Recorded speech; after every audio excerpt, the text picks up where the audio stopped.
done or something there. That should go live. And we'll see how it goes with the Wi-Fi and stuff. Okay, there's a big veg appeal thing, but that won't show up.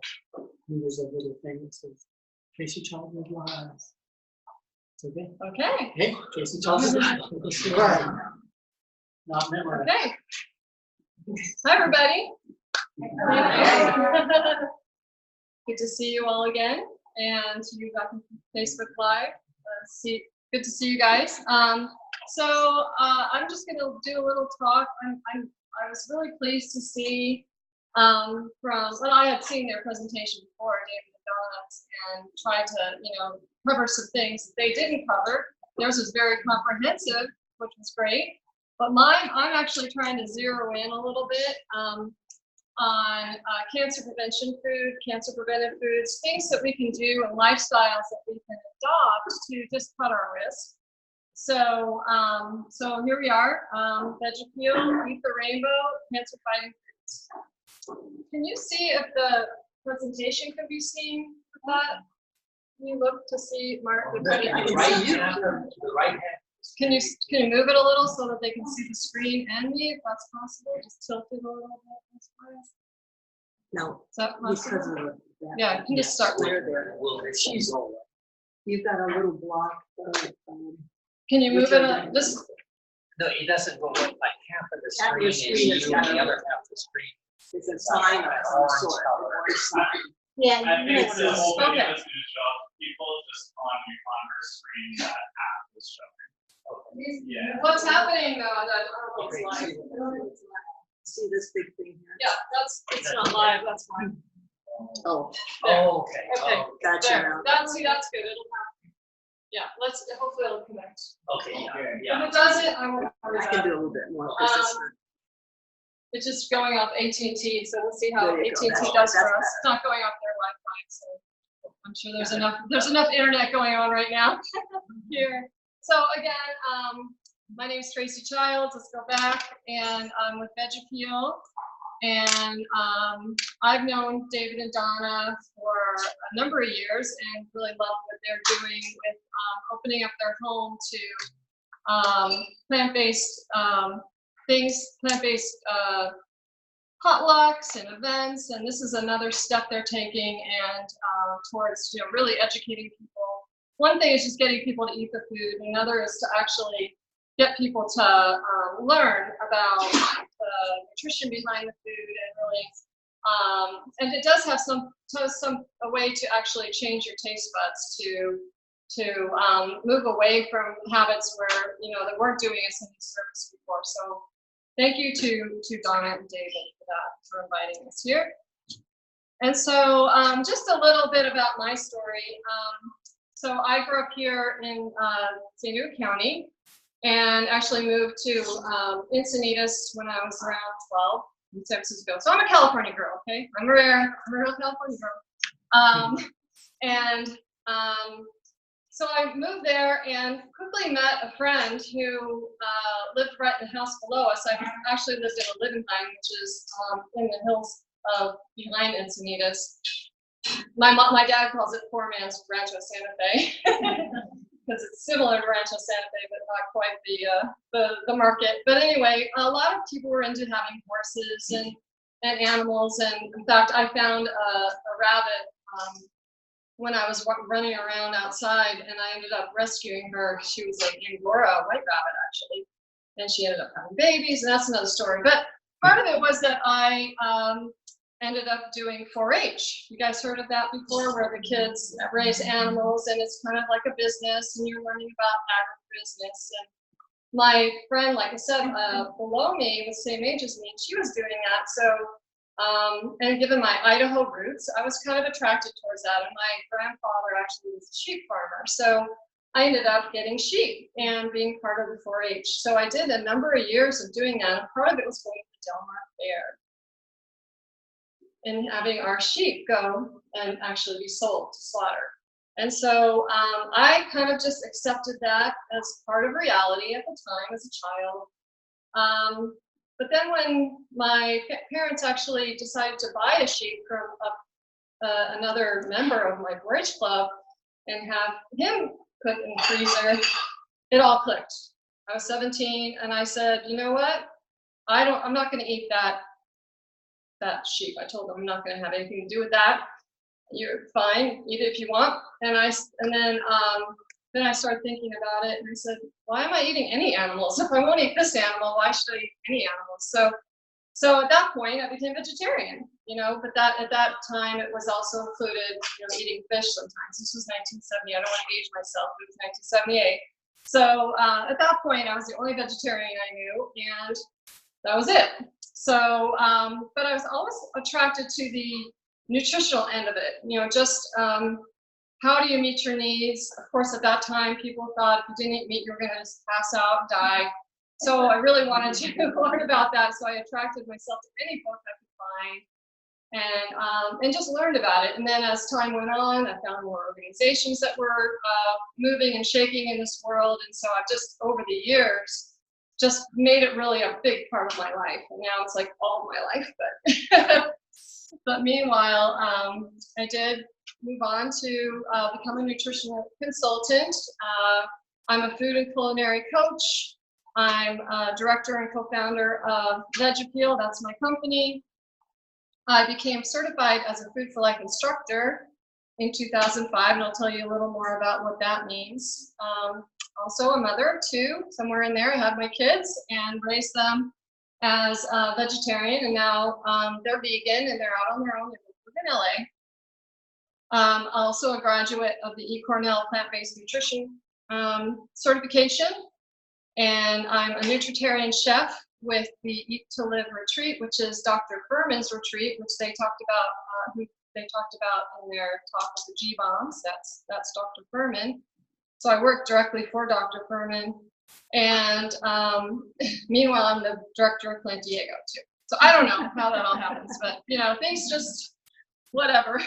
When I can do things, I do them. So about Veg Appeal, we've been working since 2009 helping San Diegans live healthier lives. I started the company with 2 other ladies back then, and now it's just me doing the classes.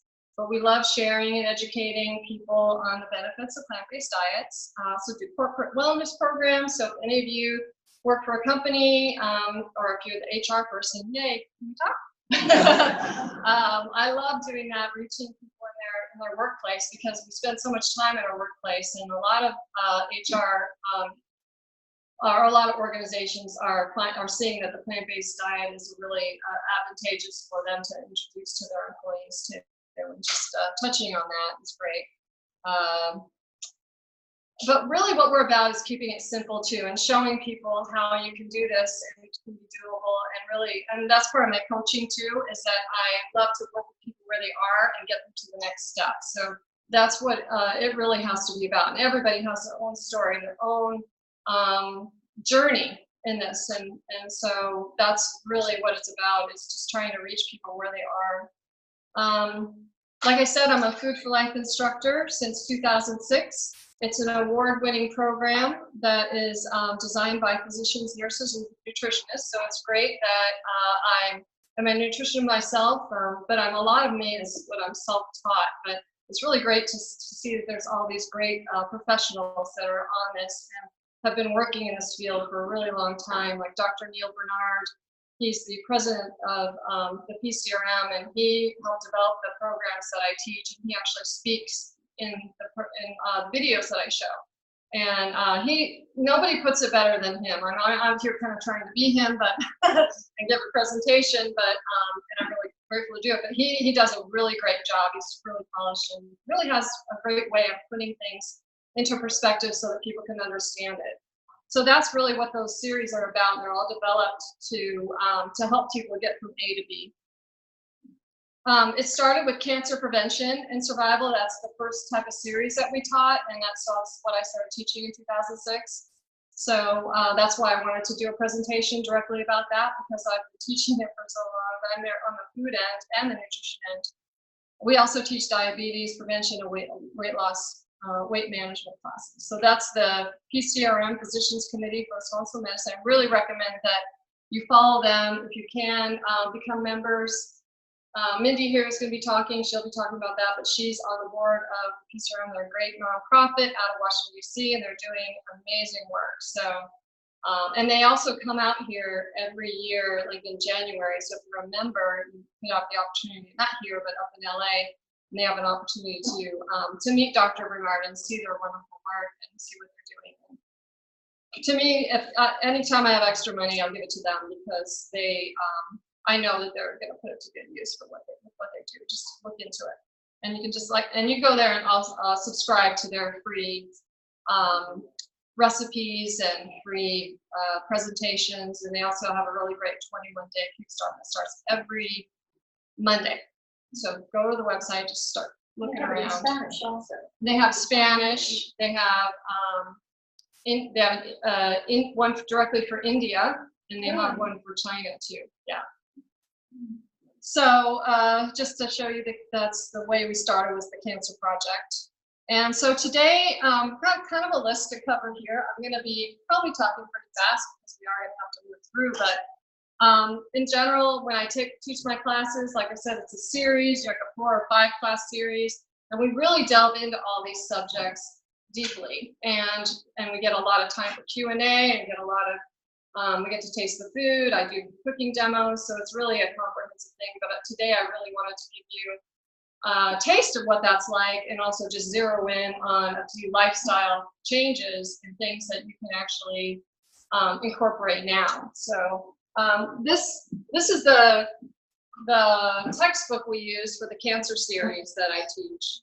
It's the Cancer Survivor's Guide, and it's written by Dr. Bernard, and there's recipes in the back by a registered dietitian. And so what today I'm going to do is kind of go through the chapters. The chapters very well broken up into defined lifestyle changes and lifestyle ideas that we can incorporate easily into our daily lives.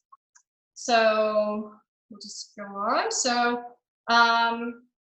again, like they talked about, if you look at the current public health climate, we're not looking great.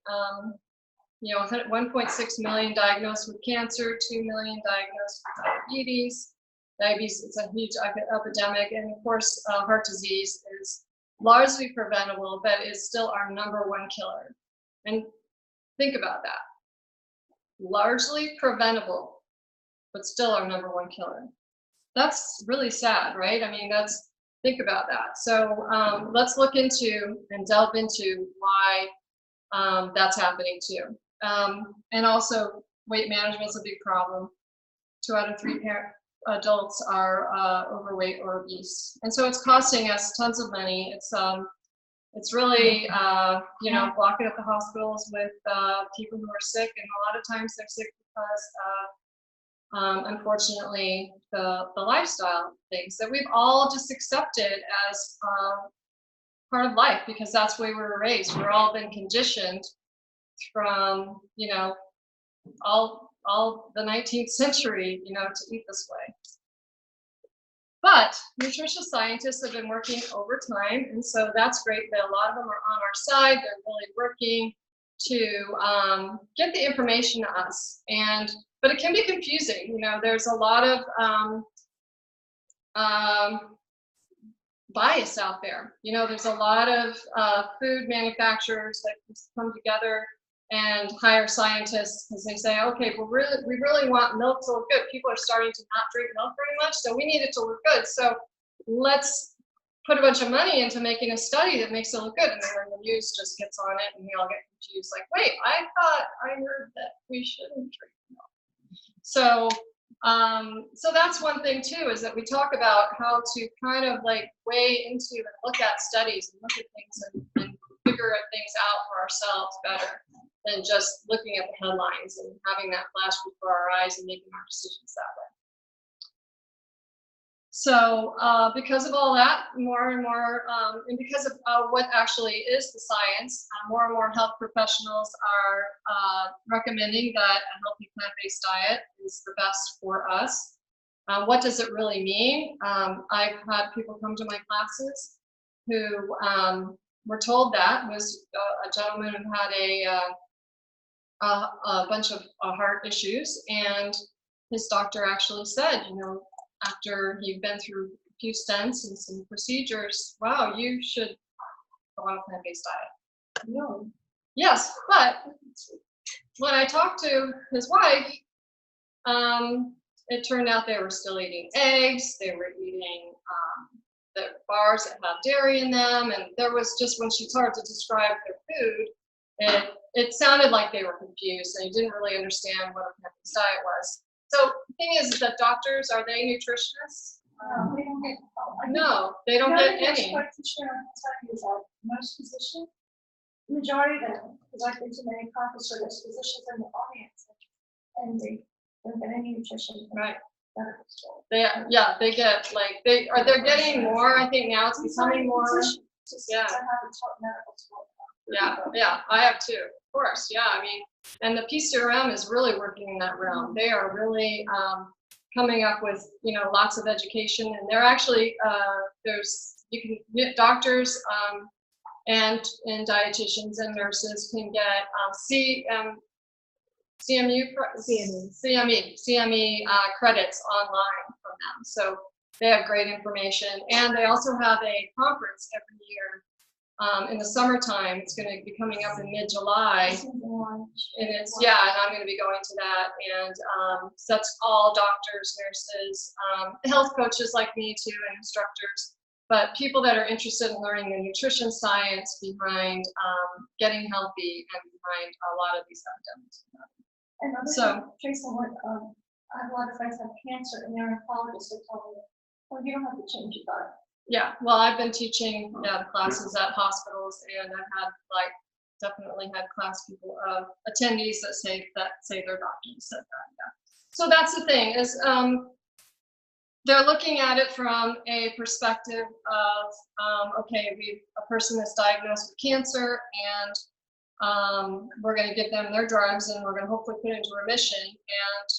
But they don't think about after that. They're just thinking about from A to B. They're not thinking about let's see what this person can do to prevent a recurrence. And that's what we're about, and that's what David and Donna, of course, is about. So, and that's, that's really what it's about too. Our classes don't necessarily say we're going to cure cancer by taking this class or adopting this diet, but we're going to help you to reduce your risk of recurrence, and that's what's really important.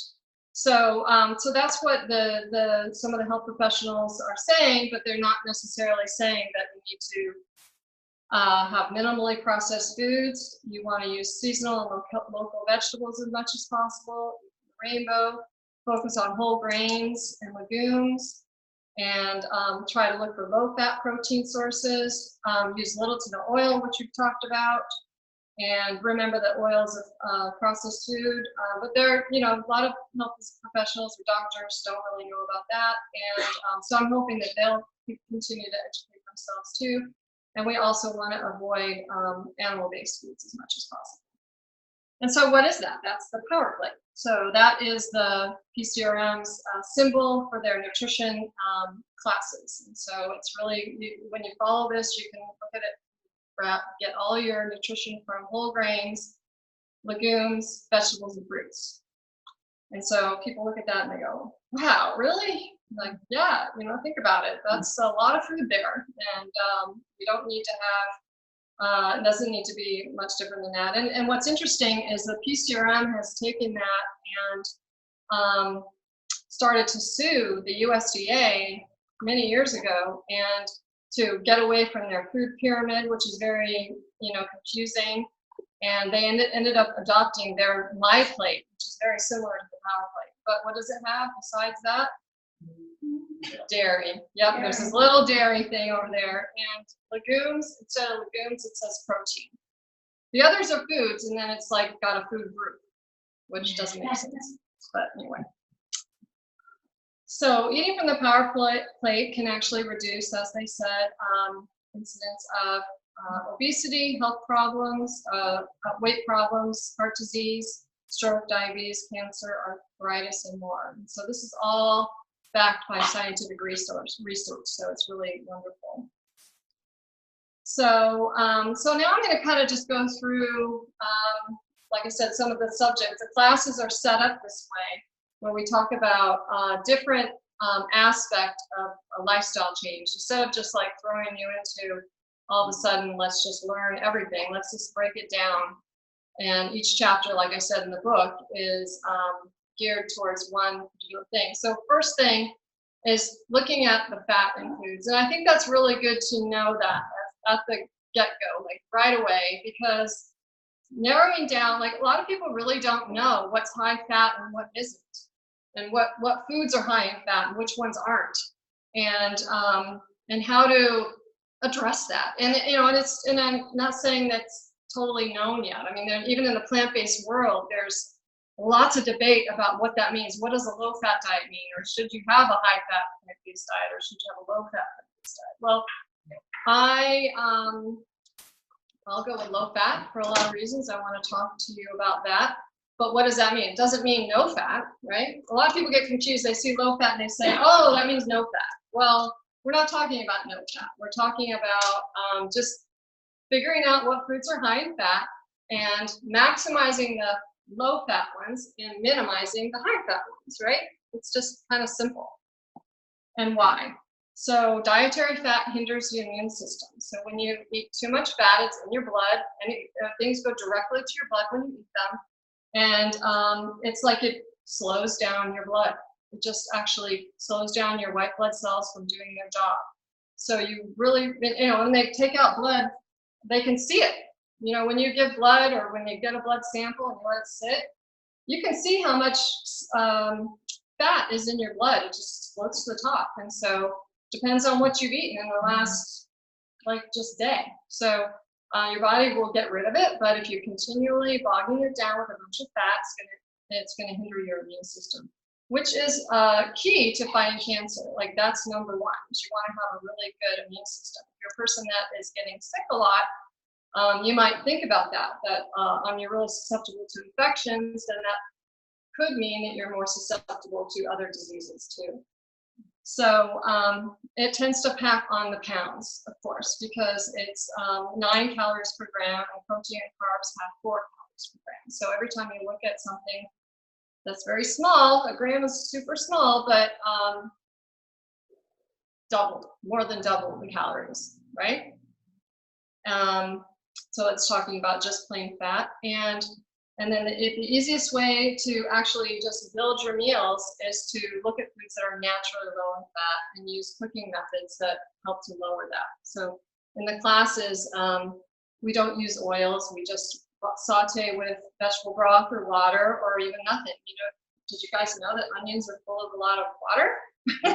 You just get it going, get your pan going, throw in your chopped up onions, and they sizzle, and they don't stick. People think they're gonna stick. They just, because you assume every recipe starts with this olive oil sitting in the pan and sizzling, but they sizzle without it, and they'll brown and cook, and everything can be done oil-free, no problem. I've been cooking oil-free for about 10 years now, so it works.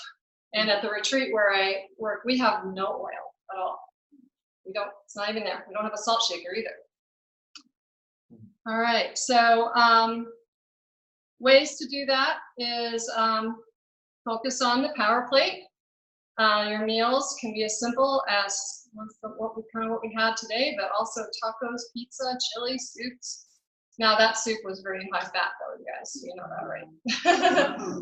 It was good, but coconut milk obviously is really super high fat. So that's a treat.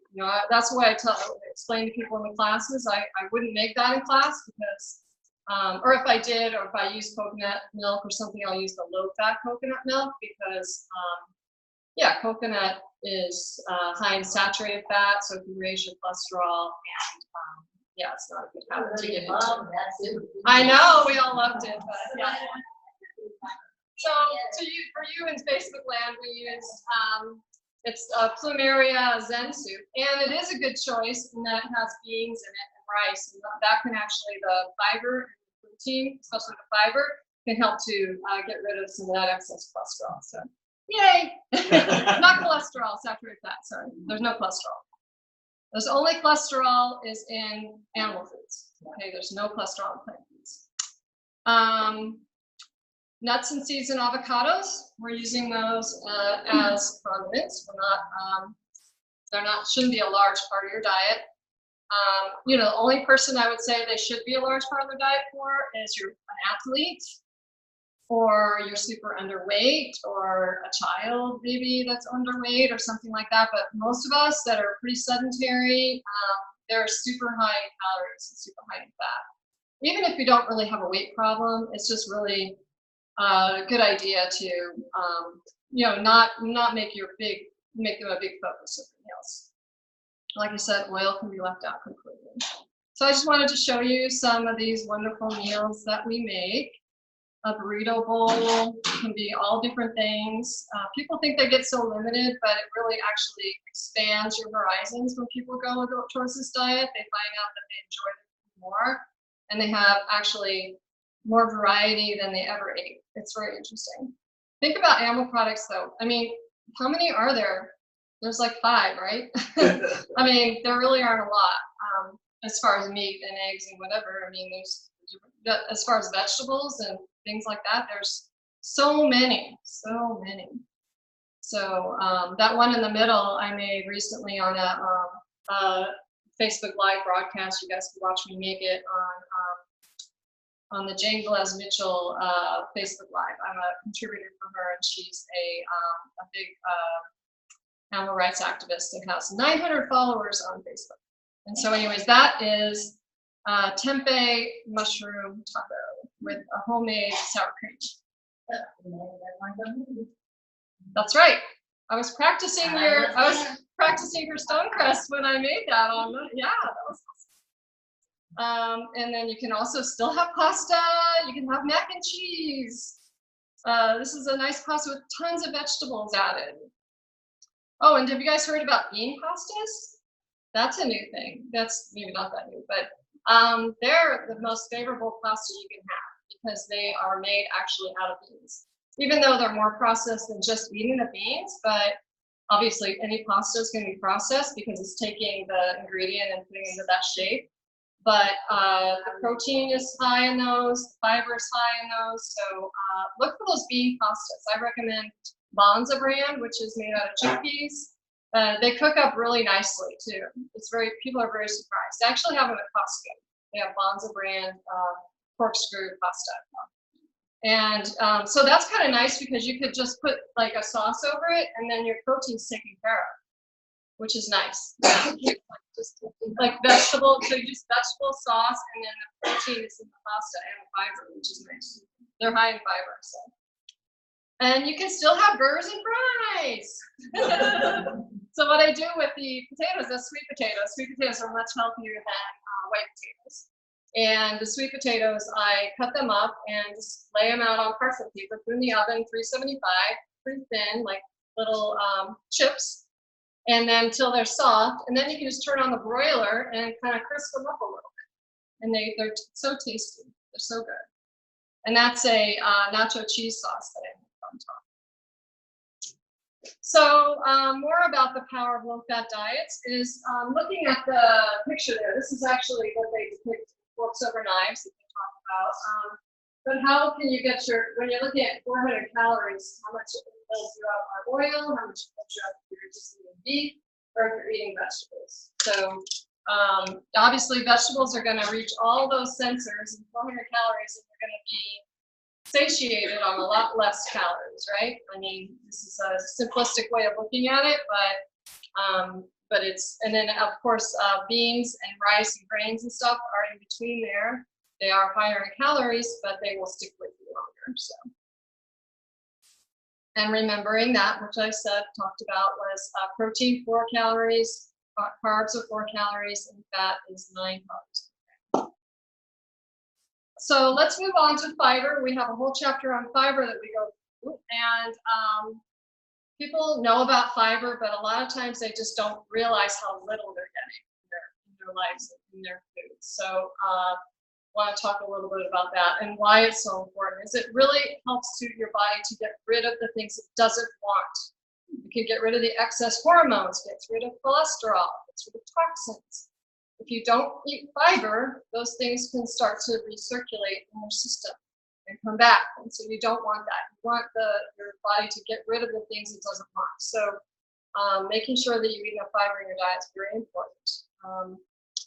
And it's crucial for your healthy digestive system, and most Americans are deficient. They're only getting like 15 grams of fiber. Do you believe that? And we really should be getting like 35 to 40 grams of fiber per day.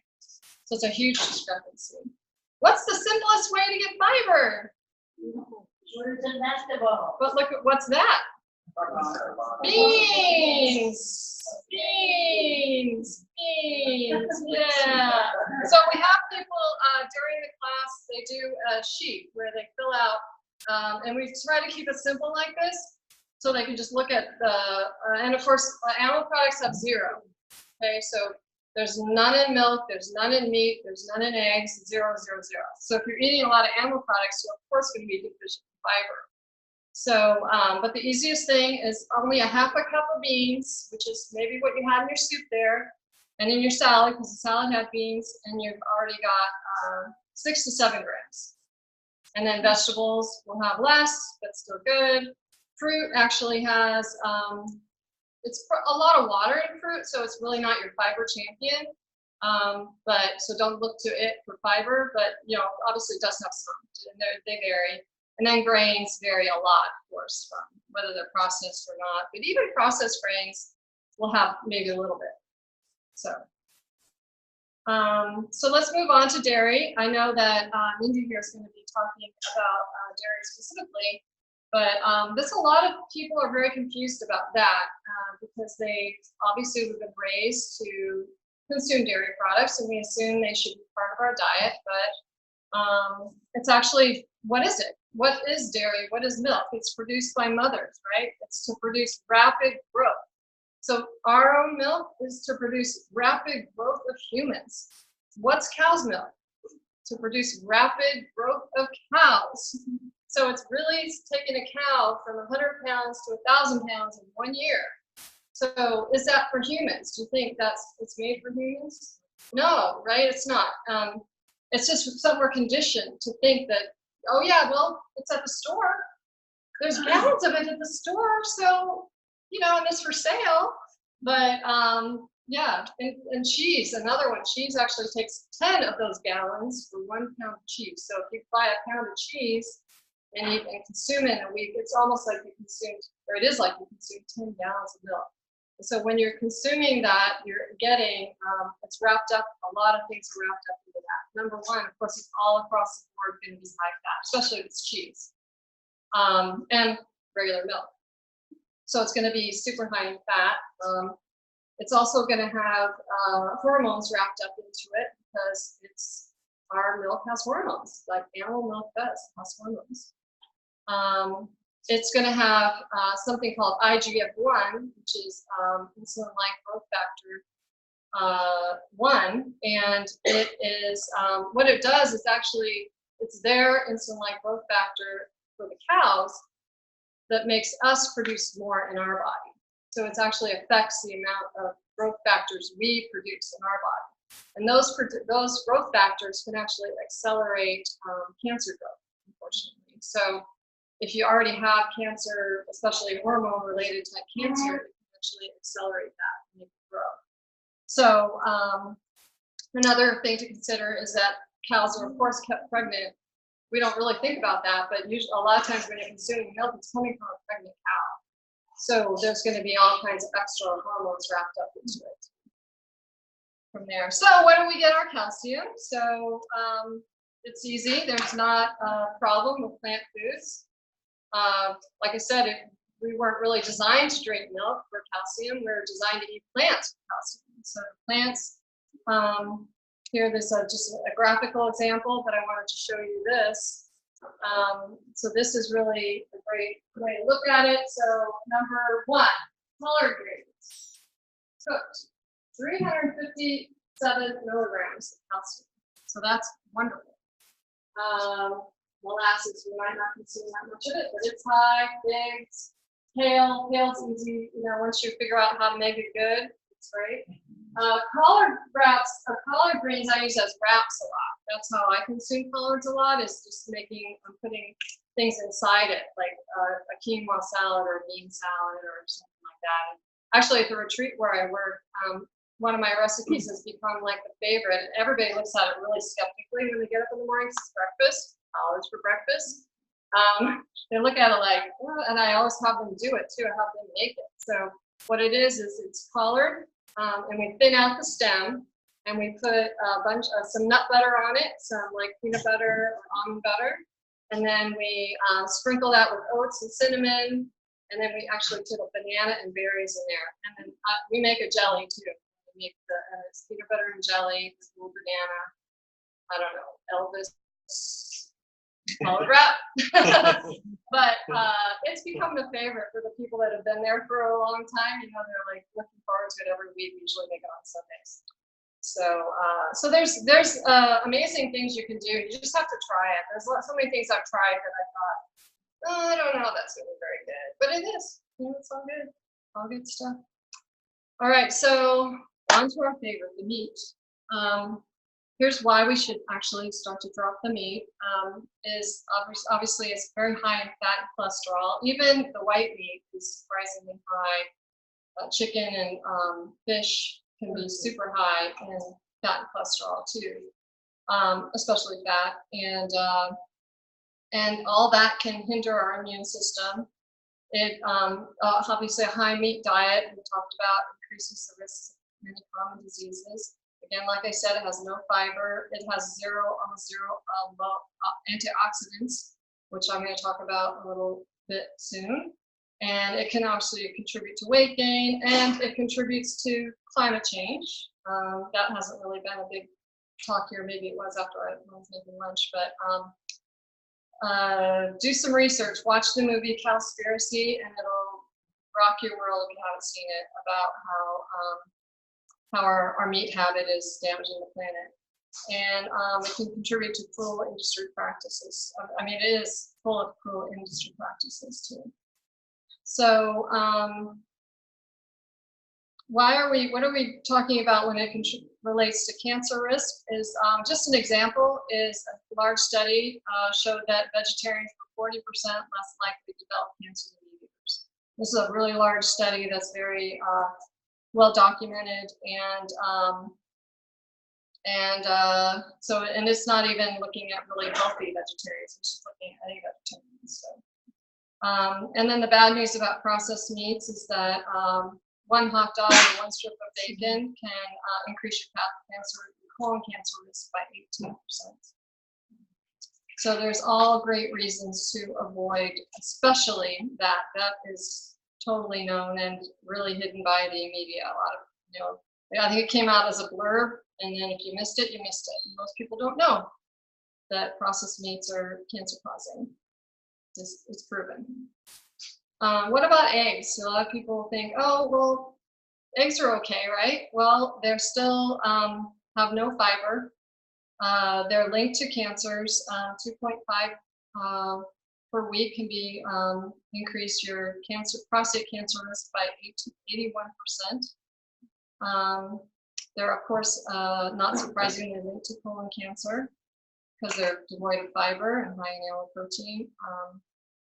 So again, great reasons to avoid.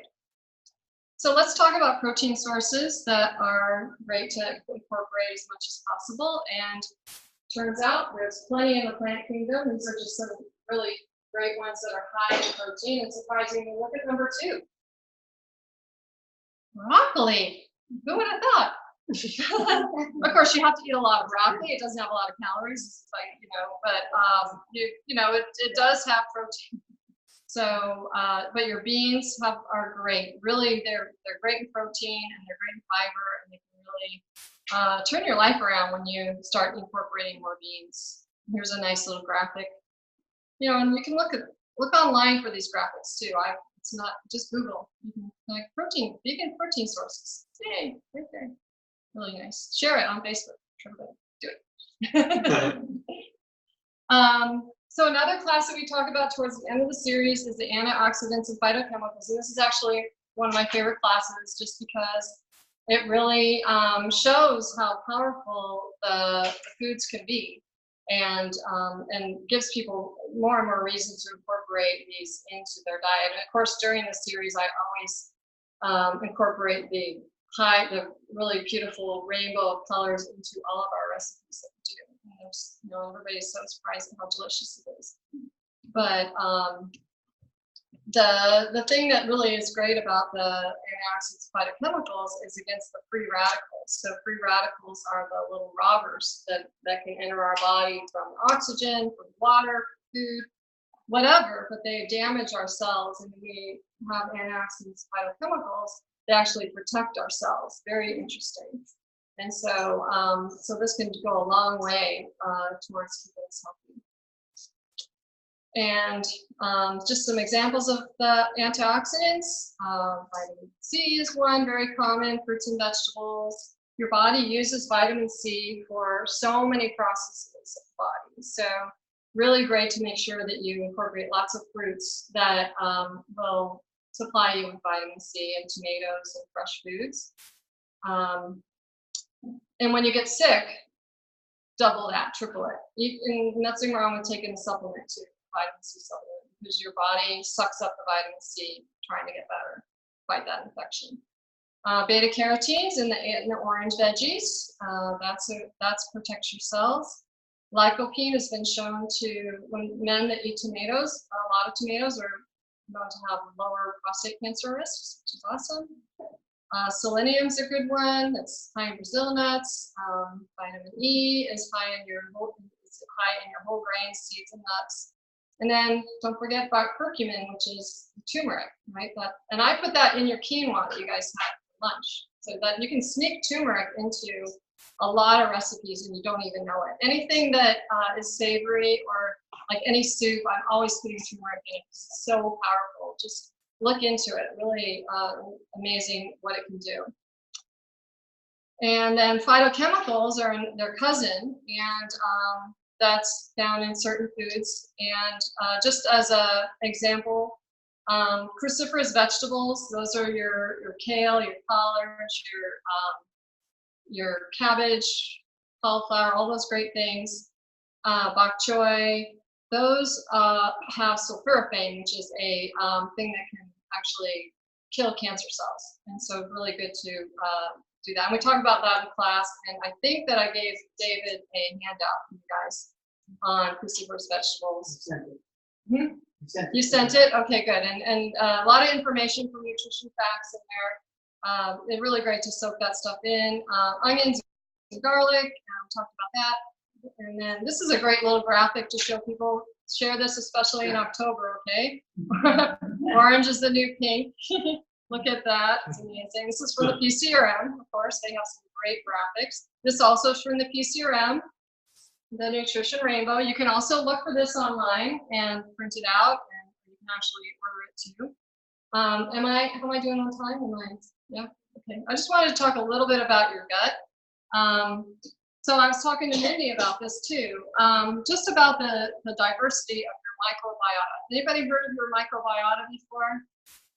A couple people. So that actually is your gut bacteria. It's another fancy term that people have been, the scientists have really been studying lately and looking into the importance of that and how it affects your health. It means a lot. So here's how to tell a little bit more. It's an ensemble of microorganisms in your body, and the biggest one is in your stomach. That's where there's more microbiota. It's on your skin and all in your mouth. But we actually have more of those than we have human cells. That's amazing. Like, we are more bacteria than we are cells. But is your gut healthy? This is a way to tell. You know, if you're having good energy, if you're clear thinking, if you have regular bowel movements, you really got to think about that. If you're not having regular bowel movements, you really should think about the amount of fiber you eat. We all should think about that, of course, whether we are or not. Eat more fiber, but it really is very much key to your health, is how often and how well you're able to eliminate the foods that your body doesn't want anymore, or the waste products. You shouldn't have bloating. You shouldn't have discomfort. You should be at a healthy weight. You shouldn't have allergies. So obviously constipation, food allergies, anxiety, depression even, blood sugar problems, all that can be signs of an unhealthy gut that that could be, because it really is our center, right? It's really the center of our being. And what we eat and how we process it is the key to our health.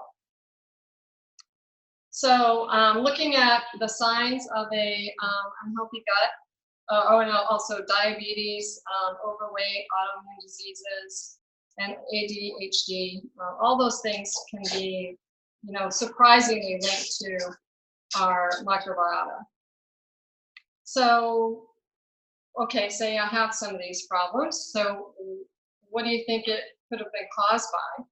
And over our lifetime, this is the things that can affect us, is antibiotics, number one. That's a big problem. Now, antibiotics are a lifesaver, right? I mean, we know that. Since the antibiotic era came along, people were dying of infections, and now people are living way beyond, really wondrous drugs. But what's happened? They've started to use them, overuse. And I mean, children are given antibiotics at the drop of a hat. Animals are fed antibiotics. Farm animals, they're living in these really dirty, unsanitary conditions in these factories. And so they're trying to keep them alive with antibiotics. So they're routinely fed antibiotics. Well, the antibiotics are getting passed into our blood, into our water system, but they're also getting passed into the meat. So when you eat meat, or dairy or eggs, chances are you're getting a dose, a very small dose, but you're getting antibiotics. So that's causing antibiotic resistance. So our overuse in humans and in animals is causing antibiotic resistance. That's another whole subject, but it's really scary, and it's something that we need to stop. So a way to stop that is to actually not eat meat products, or not eat animal products, and don't eat products that have antibiotics. The way they're raised. So a high fat or a high meat diet can contribute to poor digestion, lack of dietary fiber, of course. Excess alcohol is bad for your gut. And then when you don't exercise, you're not circulating enough. Processed foods, how about just eating too much food? That's also overloading your system and causing it to not create the right microbiota balance. Excess stress, of course, feeling it in your gut, that's serious, right? When you feel it in your gut, that's causing digestive problems. So back to mindfulness, right? And back to deep breathing and learning how to cope with that will help, definitely. But the good news is that you can start to change that around just based on what you eat. And you actually can start to flourish off these colorful foods, like the foods we ate today, salads and things like that. They're really great for your gut. Great picture there. And the big bonus, the thing that we don't realize, and it's really good to think about, is that your body will start to crave those foods. If you're feeling like you're craving the bad foods now, you're craving potato chips, you're thinking, you're going, oh, but that's not, I really like ice cream, and I really like all these, things that are probably damaging my health.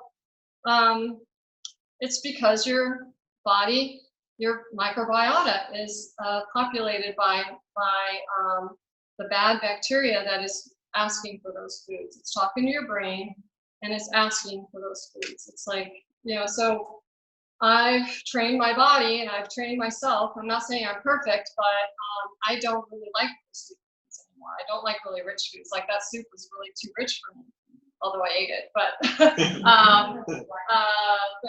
like super sweet foods, I don't really want. I really like to taste real food. And so that means that's a good key. So when you start to crave kale, then you'll know. Yay, I crave kale.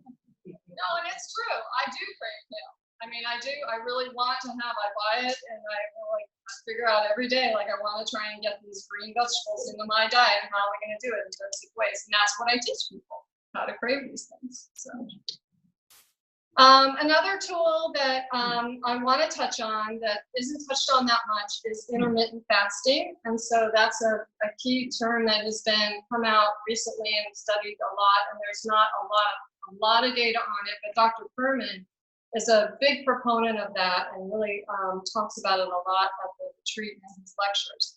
So I wanted to touch on it because it's something that is easy to do, that people can start to think about doing. So it can help you with weight loss, can help you with resetting your digestive system. And it's really about giving your digestive system a break. So go ahead and look up these people. You can also look up, I didn't put them here, but Dr. Furman. Look up their lectures on this. And that's what this is about too, is getting you guys to think and start doing your own research. But several ways to do it. The easiest way is what Dr. Furman recommends. This is what we do at the retreat. We eat at 5 o'clock at night, and everybody should be wrapped up by 6 at the latest. And during that time, they get as many raw veggies as they want, but they have a plate. We're trying to, most people that come there are addicts, food addicts. So we're trying to kind of cut that. So not giving them unlimited amounts of food, but wrap it up by 6, and then we don't eat again until 8:30. So 8:30 is when breakfast is served. So there's no snacks, there's no nice snacks, there's none of that. You really are trying to give your body a digestive break. So you digest your food, and he says you really want to digest your food. And Hilda, you're like that, you eat early, right? You want to digest your food before you go to bed, because when you go to bed, that's when all your healing happens. And so if your body is working on digesting food, which takes a lot of work, and that's why, Thanksgiving is famous for people eating a ton of food and falling asleep. Why? Well, it's not because it's because your body really is tired from having to digest all that really super heavy food. So eat light, and even if you're a little bit hungry when you go to bed, just go to sleep. That's what he always says. Sometimes it's like, I'm a little hungry, but that's all right. It's good for me. I'll do it. So, it is actually good for you to go hungry and not be eating all the time. We've been trained as Americans to constantly eat, and that we need to eat more and more food. We need to have snacks and all this. We don't. We actually don't need as much food as we eat. So, and I think a lot of it is actually the media and the powers that be and the government. The government wants us to consume, right? Consuming and support those farmers, but it's ourselves. We can decide how much we're going to eat. We don't have to eat all the time. So, and also don't get full. Don't get so full that you're feeling uncomfortable. That's not a good sign. You want to be satisfied, but not overly full. That's a really big key to this. So let's review just why we want to eat more of a plant-powered diet if we can. It's lower in fat. It can help lower your inflammation in your body, and inflammation is blame for a lot of our illnesses. It helps to stimulate your immune system. There's lower calorie density, more nutrients, less illness, hopefully, high fiber, better digestion, better health, no calorie counting. No more Weight Watchers, no need to do it. Of course, you feel good about it because you've chosen a lifestyle that is more environmental, better for the world, better for the planet, better for our children, and it is friendlier to the animals, of course. So I've talked to you a little bit about a class that I'm teaching. It's going to start next week on Saturday. It's going to be a 5-class series. We're skipping a few Saturdays while I go to Washington, D.C. and for 4th of July and things like that. But if it works out for your schedule, I'd love it if you joined us. It'll be in Poway, 10:30 till 1, and we have lunch afterwards, which is really fun.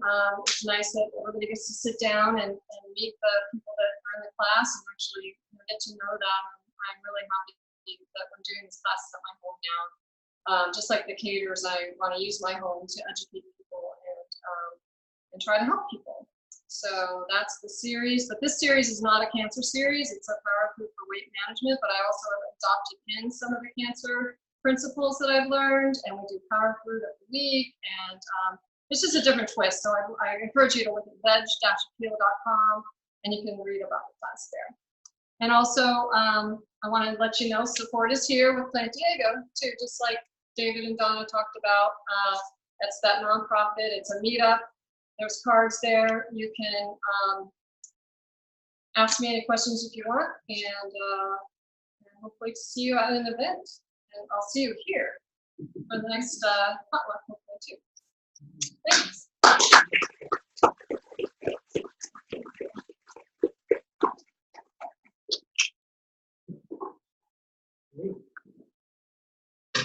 learned something. I probably won't go there. You know, I was gonna go, but.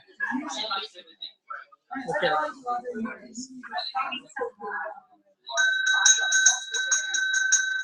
Okay, the video's ready to go. I'm gonna get started for everybody. 10.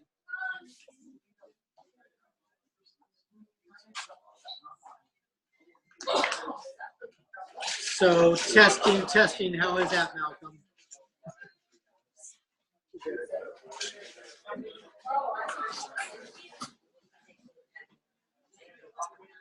Okay, you guys ready for just a couple more presentations here? And then we'll get to the fun stuff. So this presentation is on recipe-free cooking. So when Donna and I transitioned, and I guess I was the main chef at the time, we were just looking for recipes. I'd go online, go to cooking classes, you know, Liz, Gary, and Tracy. We learned from them, and I just followed recipes. And that's the normal thing that you do. And if I heard Mindy correctly, you don't cook a lot, but when you do, you follow recipes. Well, let's see if we can shake Mindy up a little bit. Let's see if we can get her a little bit out of that groove. So I first heard about recipe cooking from Vegan Coach. Her name's Patty, but she goes by Sassy. And Yeah, I know her. yeah, Oh, yeah. me too. And I've got a certificate from one of her classes that she teaches online. So I posted it right there, and it hasn't melted yet. So there's a couple of classes she donated up there for the auction. So anyway, I thought that was pretty generous of her. But her specialty is cooking without recipes, and she calls it recipes, smeshipies. Yeah, smeshipies, something like that. Anyway, so the basic idea is that instead of following a recipe, you pull out a bunch of ingredients. Like I've got some ingredients here, I've got some sauces and things, and seeds and stuff. And then you decide whether you're going to do, you know, steam, stir fry, what kind of dish you want to do, pigs in a blanket, some idea you have from your childhood, you know, whatever. You know what I'm talking about? Like, hot dog, yeah. So, but whatever it is that you want to do. I made those vegan for my family. Yeah, see? It's for, holidays. There you go. Yeah, Okay. holidays. So you come up with an idea, and then you do it on the fly. And you taste as you go along, like that. So what I'm going to do is demonstrate a monk bowl, or what I call a dragon bowl, like this, where we're going to put the ingredients in there. And I'm going to follow the new thing that you learned today, GG bombs, right? So greens, grains, beans, onions, mushrooms, berries, seeds and nuts. Well, we won't put berries in this, but seeds and nuts and spices and herbs. So we'll kind of follow that as a guideline right there. And I'm going to base it on steamed veggies. So I got some veggies to chop up. Here I go. You ready? Okay, well, luckily, somebody already chopped up some veggies. So, and what I'm going to use is a countertop steamer. I discovered this in one of Sassy's classes, and it's so cool because it's got these tiers, and you can see the veggies as they're cooking, and you can, you know, move it and see if one of them's getting overdone. You can pull it off like that, and it's really easy. You just fill this thing with water, turn this on, and let it go. And it defaults like 40 minutes. And that usually does for the hard vegetables. That's usually pretty good like that. So what I do is I start chopping with the hard stuff, sweet potatoes, carrots, and I also throw in where's my sample? Oh, yeah. So I also throw in a garlic, because that's one of the allium things, and it's super cancer fighting. And I found if I steam this for a good 40 minutes, it just kind of like falls apart. It's really easy, and then I feed it to them to help her with her cancer. So that's what we got in here. Sweet potatoes, carrots. These are the harder vegetables. They go at the bottom because it's hottest at the bottom. So that just fits right here. Yeah, that was pretty fast. Oh, yeah.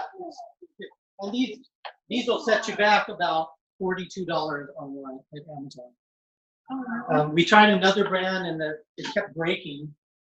By the way, so that's why I have 4 trays, because they only come with 3, but I kept having to buy a new one, so I had all these extra trays, so I stack it with 4 now. But anyway, This is the brand that lasts a long time. yeah, it's lasted for a long time. It's on your resource sheet. You got it in your handout. I actually took a little picture of it. I think it's on there, so you can. Yeah, it's good. So, okay, so that's the first layer, and then a little bit softer vegetables. We'll go with like broccoli, and what else did I do? I guess maybe the onions. Let's see what I put in there. So I did broccoli and zucchini and yellow squash as a second layer. Why do I feel like Vanna White? Come on, Vanna, get it together.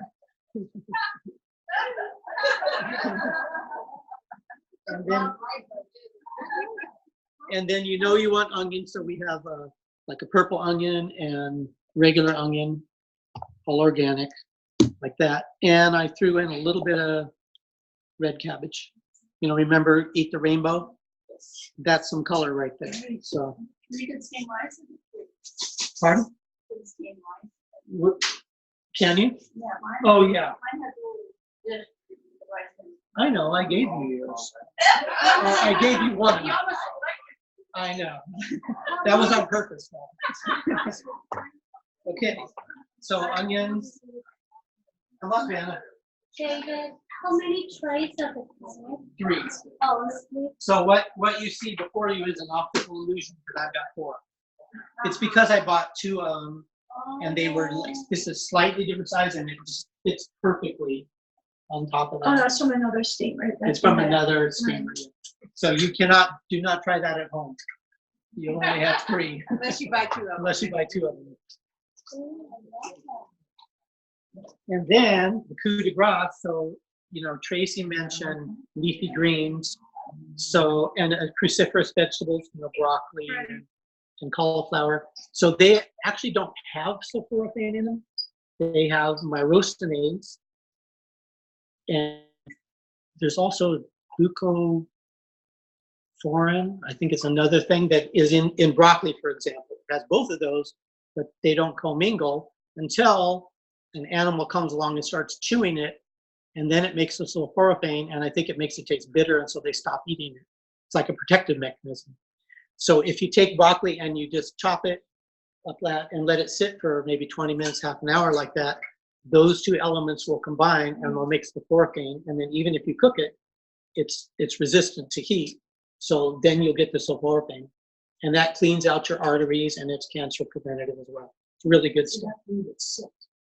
It's, if you check nutritionfact.org, Dr. Greger again, and that's what he recommends, is that you let it sit. I think he said 30 to 40 minutes actually. So because it gives chop it first, and then it has a chance for those things to combine, and then you can cook away. So. Do they taste bitter? Huh? Well, we're gonna take care of the taste in a minute. Okay. Sure. I mean, some things, like, to me, turmeric is a kind of a little bitter spice, but it's like the healthiest, so, and some of these things like kale, although I crave kale now, right? Yeah. After Tracy's class, I crave kale now. But it's kind of bitter, I mean, but sometimes the bitterest things are best for our health in the long run, yeah. And your taste buds will change too over time. So these are the leafy greens and mushrooms. And so they're on the top because they take the least time to cook. So normally I would like get one cooking, and it'll take me 5 minutes to chop up the others. You see what I mean? So by the time I get here, it's 10 or 20 minutes down the line. Okay. look at that. I like that. Isn't that pretty? $42. Amazon. And on the resource sheets, I even think I told you, because it's kind of hard to find the ACOG brand. So I even put on the resource sheet what search string you got to type in to find it. Because I really believe in it. It's just like we bought it. I mean, I have behind you, I have the 7-in-1 steamer, you know, pressure cooker. It's like an Instapot. And I never use it except for today for the soup. I would never use it. I use this thing all the time because it's so fun and colorful. Yeah, it's beautiful. And to me, like having steamed veggies is just about the purest, you know, it's a whole food. Like So what that. about steaming the milk in the microwave? You can do that. Sure, you can do that. Sure, steam, yeah. So now about the bowl. Okay, so we got the steamed veggies going like that. So about the bowl. So to cook recipe free, and if you want the meals to be quick, you do have to do a little preparation.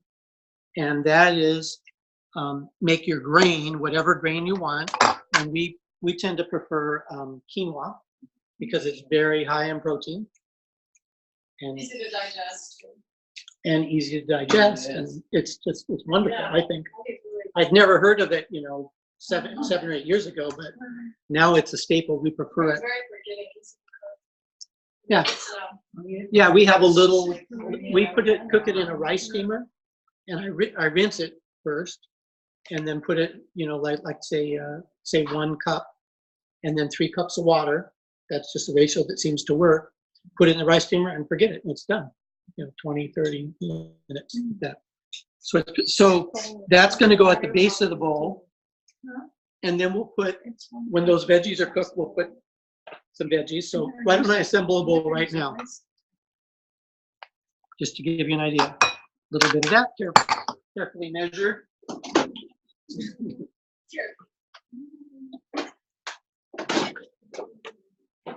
And then some steamed veggies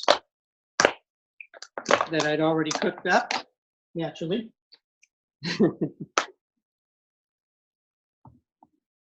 Got some greens in there, other good stuff like that. And then, so we talked about the G-bombs, right? So we have greens, where are the beans? Well, there's some kidney beans. You can either, you know, if you really want to do this right, you can cook your own in your pressure cooker or whatever like that. Or you can get them in cans, but I prefer them in the packet like that. So there's some, maybe Vanna could open this phone. Just so you know, in David and Tracy's book, there's a whole section on cooking beans that Tracy's writing. Yes, that's right. yeah, saves a lot of money that way. And I forgot to mention in terms of chopping up the veggies. So here's some already chopped broccoli. And, or no, these are Brussels sprouts, sorry. Brussels sprouts. And Donna Jacobs just told me today about, like, Trader Joe's has a packet with already chopped 7 or 8 vegetables. And it's 8 vegetables all chopped up. Yeah. And So if you're not into chopping, you can, carrots and celery, onions and chicken. Yeah. thank you. Are they organic? Are they organic? Hope so. Okay, so I'm going to put a few beans in there. I'm not for this demonstration. I'm going to. Not to. Yeah. And so what else? Yeah, so, and here's an example of some lentils from Trader Joe's. They're already cooked, so you can just throw those in. And then, and I like to top it with cashew cream sauce. So there's a recipe in my book, and there's recipes online. So just to give you an idea, I soak the cashews. This is a small amount, but I soak the cashews just to make them softer, easier to digest, and creamier. You'll get a creamier sauce that way, like that. And then throw in things like almond milk. So we'll do this in a blender. I'm not going to do it now because we're running short of time. You would put this in a blender, put some almond milk, and then I've got some balsamic vinegar, mirin sauce, which is kind of sweet, but I don't mind that. Mirin, It's like vinegar sauce. it's like but it's a sweet though. It's a sweet cooking seasoning. Yeah, It's wine. yeah. And then here's some Worcestershire sauce, and we talked about the fact that it traditionally has anchovies. This brand doesn't, so it's vegan. Coconut aminos. So the idea, yeah, you love coconuts, I know. I So love them. I know. So coconut aminos right here. So afterward, you take a picture of this. Smells like soy sauce. Yeah, Yeah. but a little more coconut in it. It's so soy sauce. So the thing is, when you're making this cream sauce, you can put some of these things, and I usually put a little bit of lemon in it, and balsamic vinegar, but not too much, you know. And then you can put spices. So we've got turmeric and Chinese 5 spices. And here's a little known one, Dr. Greger's Savory Spice Blend. Oh, you made that you today, did didn't you? that. Oh, yeah, right. That's good. And Thai seasoning for a little bit of spice. And I know I'm very low on the spice level. I don't like that much hot spice. But if you want paprika, if you want peppers or whatever, throw them in. You know, burn your mouth. I don't care. So you flavor it. And the thing I learned two things I learned in Sassy's cooking class. One is that there's a whole Bible, a vegetarian flavor Bible by Karen Page on flavors that go together naturally. She took chefs from all over the country and said which flavors fit together. So you can open this up to any page. And this is like chickpeas, garbanzo beans. It tells the season, the flavor, who says they're healthful. And it has, I don't know if you can see this on the camera, the online people, but it lists things that go together well with it are highlighted, like curries, eggplant, falafel, garlic, lemon, Indian cuisine. And then it has flavor affinities for chickpeas, like chickpeas plus apricots, pistachios, and tahini, that combination. Or chickpeas, cayenne, feta cheese, garlic, spinach, and tomatoes. So, I mean, this is one heck of a book for that. So, you know, there's things that naturally go together. So if you are being inventive in making your own recipes, you know, you can try some of those combinations and see whether you like it or not. David, is this listed under resources? I don't recall. I don't know. But I do know if you write down Karen Page or take a picture of this with your phone. Yeah, I do know that I got that online and got a pretty good price on it. So, you know, from eBay. So the other aspect beside flavor matches is flavor balancing. So imagine we mixed up this thing and you take a spoon and taste it and it's kind of bland. Or I put too much spice in it. Or I put too much this or that. So in my book and also in Sassy's cooking classes, some of them, they talk about enhance and complement things. So that is, if you have too much salt, you can put some sweet to counterbalance it. Or if it's too sweet, you can counterbalance it with salt. And another one is salty and sour, like that. And then also things like sweet and sour. You know, those are natural things like that. And another one they have is counterbalance. Like if you talk about sour and bitter flavors, I don't know if you can see this, but the sour on the teeter-totter, the sour is outweighing the bitter. So if you have something that's too bitter and you put something sour, it will override the bitter flavor. But it doesn't work the other way around. If you have something that's too sour, bitter won't affect it. So they don't always work in balance like that.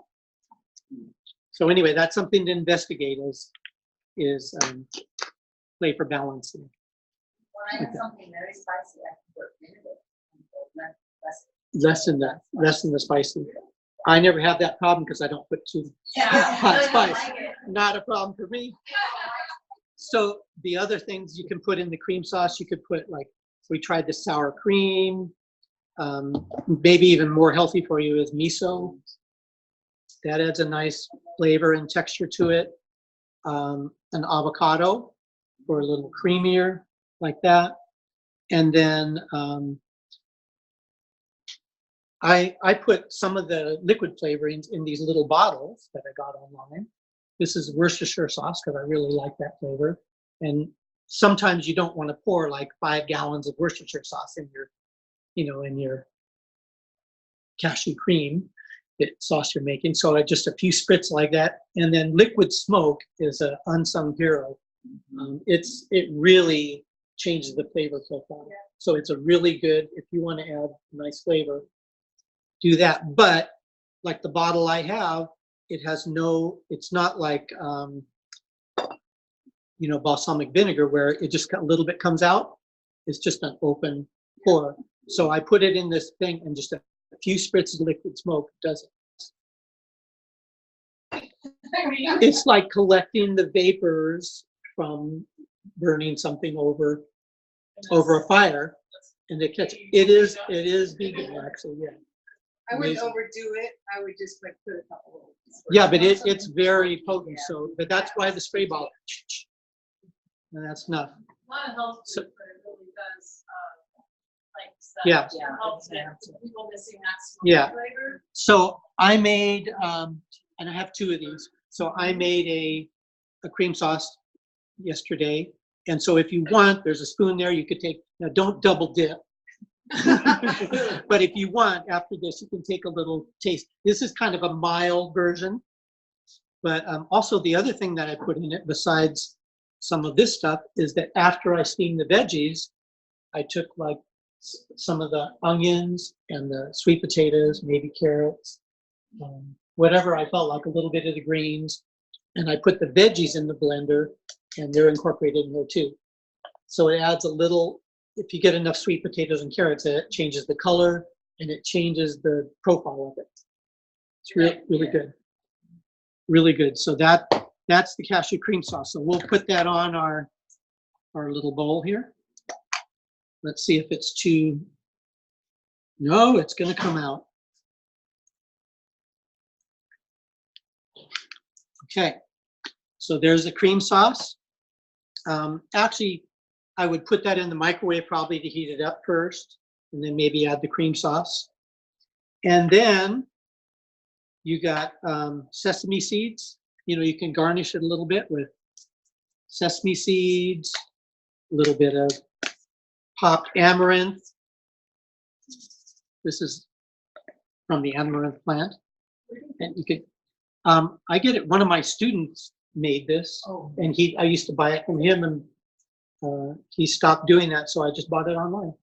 Amazon has everything you want. Hemp seeds, if you want some hemp seeds, put that in there. You were close. Mint. Yeah, this is actually parsley, for garnish like that. But yeah, fresh thyme. We got thyme, basil, oregano.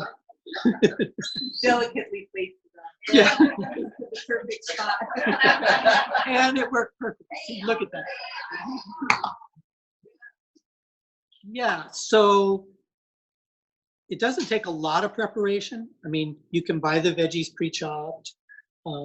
And then it all depends on your taste, like which vegetables you like, and make your cream sauce and keep tasting it and changing it. And after you do it a few times, you'll find the flavors that you like. Everybody's got their own sort of comfort zone on flavor.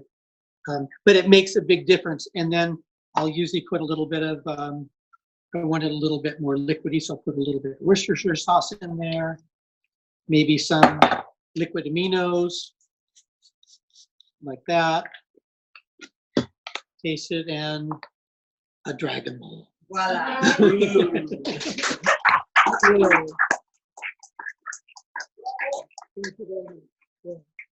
So now you never need a recipe again. Is that my dinner? That's your dinner right there, yeah. We're saving some. Huh? There we go. Okay, and these were the veggies before, before they were cooked. So that's it. Steamed veggies, yay. I Very do have a good. question about your aqua machine. Uh-huh. Tell me about that. Your water machine? It's a countertop. What is As far as it? I know, it's the first one that wasn't like Oh, it is a industrial strength. countertop reverse osmosis. Yeah.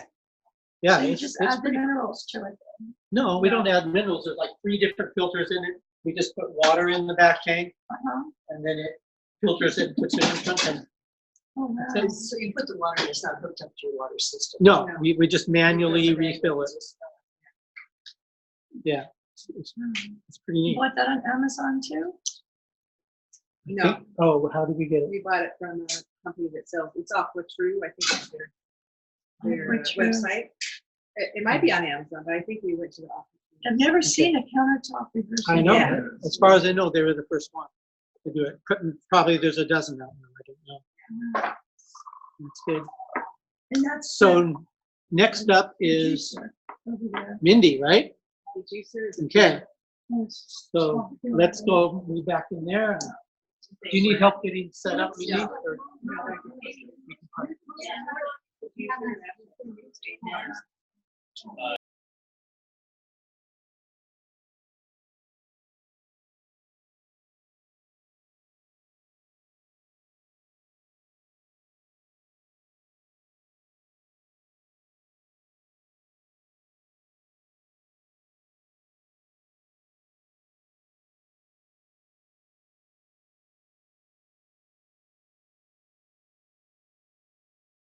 All right.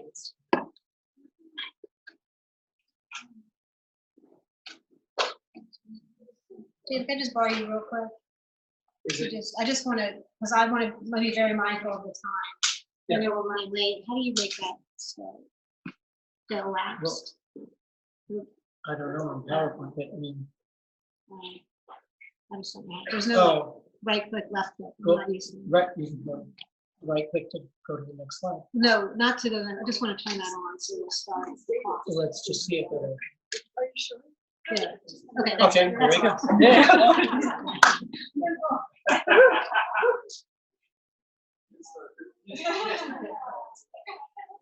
So, my name is Mindy Kurzban. I'm chair of the Physicians Committee for Responsive Medicine, which Tracy gave, and a tremendous plug for PCRM. For those of you who haven't heard about PCRM before, I want to just ask a couple of questions because I can tell from the other presentations there's some people in the room who are quite knowledgeable about plant-based nutrition. And I'm curious if you guys don't mind, like who in the room is already following a plant-based diet? Okay. And then there's like a plant-based-ish diet. Okay. Okay. So, trying. So I want to thank the Gators for being here, for inviting me to be here today. And I'm from Maryland. I moved out to San Diego about a year and a half ago with my husband David, who was going to be embarrassed in my presentation today. But I just got back. I had a late flight last night back from Maryland. I was in Maryland, my family's there, and my father's been in the hospital all week. And kind of thinking about this presentation and how Donna and David, they exemplify people who take ownership of their health. And my father is, both my parents are divorced, my mom and my dad are the same age. And my father has never taken ownership of his health. He's always left it to somebody else. He's left it to the pills the doctors prescribe for him. He's left it to just, oh, well, I'm just going to take my chances. And he is paying the consequences now. He has every disease you could think of. He's had heart bypass. He's had angioplasty. He now has a pacemaker. He has AFib. He has type 2 diabetes. He has colon cancer. He has prostate issues. He has gout all the time. He's in and out of the hospital. And this is we're all modern medicine is keeping him alive, but he has a horrible quality of life. And my mom, on the other hand, has always taken care of herself. And she still, we have a family business. She still comes in. She started a foundation. She runs the foundation. She still plans, like we have she's like the matriarch of the family, and she's so vibrant and so active. And it's just a stark contrast, and you can pinpoint exactly why she's able to live the life she's living, and he's having to live the life that he's living. So anytime we can all learn about taking ownership of our health, and even for those of you who are already vegan, I hope that you'll be able to take something from my presentation today. Every time, I've been vegan for 20 years, and every time I hear anybody talk, I always feel like I get a new nugget of information that I can implement into my life or evaluate whether that's something that would work for me. So I am going to talk about dairy. When David invited me to speak, I always gravitate to talk about dairy, and you'll see why probably in my presentation, but I think dairy is like tobacco. From what I've learned, I feel like it is as bad for us as tobacco, but we just don't talk about that. We don't hear about it. We still to this day are told how important dairy is to our diet. So that was, the title of my presentation is Dairy, Not All It's Milk to Be. And here we go with my husband. When I met him, he was a sad eater. He was eating the standard American diet, which we learned all about today, and probably was familiar with that term. And hardly a day went by where he was not eating dairy, and really hardly a meal went by when he was not eating dairy. Breakfast, lunch, dinner, snacks. And I think that's very typical of most Americans. They put creamer in their coffee, yogurt, cow's milk in their cereal, cheese on everything. And the other thing about him, this is not his back. This is, I didn't take a picture. You can't see real well, but this is the best picture I could find of what his back looked like when I met him. He had back acne. He had these cystic acne sores all over his back, on the back of his arms, and he had brown splotches all over his back. And I've told this story many times, so luckily he's open to this. But it was pretty bad, and he had been told all his life that there was nothing the doctors could do about it. He'd been to multiple doctors since he was a teenager, and they always said, well, you're just going to have to live with it. There's nothing we can do to help you. And it's not a surprise that that's what he was told, because doctors, as we talked about, they don't get any nutrition education. They get pharmaceutical education. And we do know it's changing, but historically, doctors have virtually no nutrition education, and they get it from the same place that we do, and their patients do. We get it from headlines in the news. We get it from Facebook, Instagram, and advertising is a big, big way that we all learn about nutrition. So I told my husband, within 3 weeks of him removing the dairy, we talked about it, and I said, look, I think if you take dairy out of your diet, you're going to see big changes in your skin. And within 3 weeks, the brown splotches started lightening. The cystic acne sores weren't coming back. This is a picture at 10 months. And within a year, it's all gone. It all went away. And it's amazing that this is not something that most people know, that, again, our diet, especially dairy, is a contributor to a variety of skin conditions. And his experience removing dairy was a very common occurrence. When I started working at PCRM, I started meeting people who were telling me stories about how when they were able to get rid of asthma or allergies or these skin conditions when they took dairy 100% out of their diet.